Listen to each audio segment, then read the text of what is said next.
Okay, so I think the moral of the Oedipus story and this idea of wisdom and knowledge, especially in a democratic perspective, is that just because you have knowledge doesn't mean that you're not ignorant. And just because you have knowledge does not mean that you all of a sudden have wisdom. And I think wisdom comes from not only knowledge, but also experience.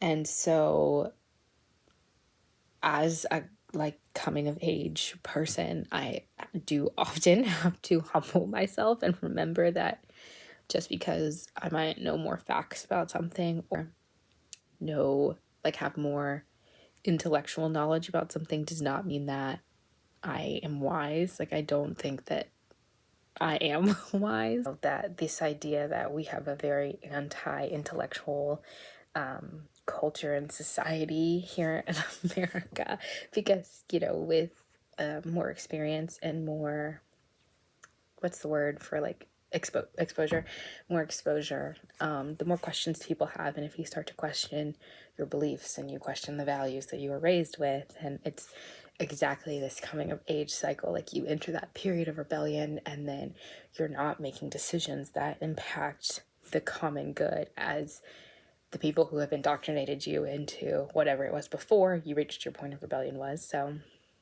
I think that's a really interesting concept. And I think that the way that people will remain ignorant in the face of just buttloads of evidence. I mean, truly, there was an interview with President Obama, and I think it was on CBS or NBC or something like that. And he was like, one of the biggest problems that we face in America today is the fact that we don't even agree on what the facts are. He was like, it's basically we're not even having the same conversation. It's that idea that one group of, or one subset of people think that X is true, and then another subset of people think that Y is true. And because X and Y are opposite, people are so unwilling to even discuss it that we're not having the same conversations. Do you know what I mean?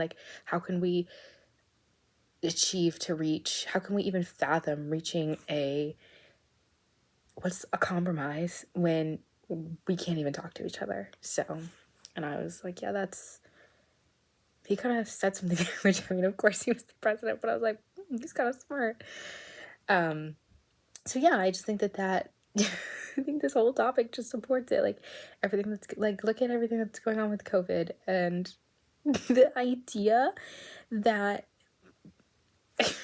I'm sorry, it's not funny. I shouldn't laugh. It's not funny. Which brings us to another point, the way that I think the biggest problem in American society today is our lack of sympathy for one another. We do not know how to be sympathetic towards other people.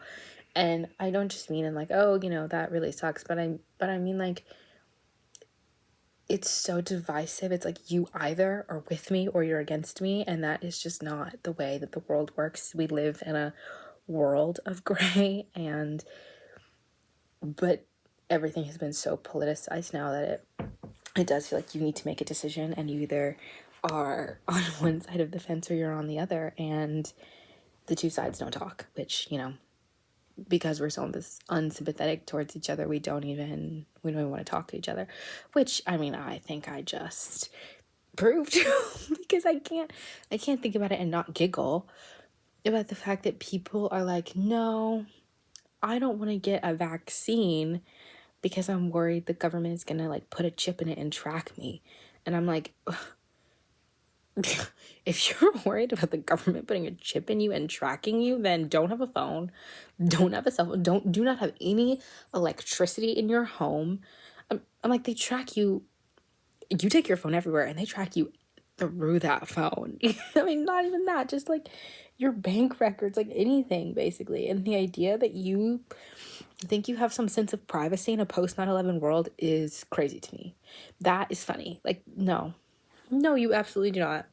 And the fact that you think that, the fact that you have decided to live in a world of ignorance where you think, no, the government could never.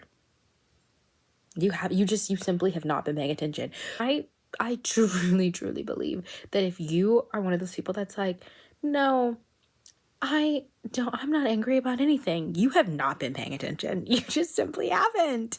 And I'm sorry, the whole time I looked at myself instead of looking at the camera, and I know I probably look really weird for that, but I hope you liked this week's video. Hope it didn't get too political. Well, bye.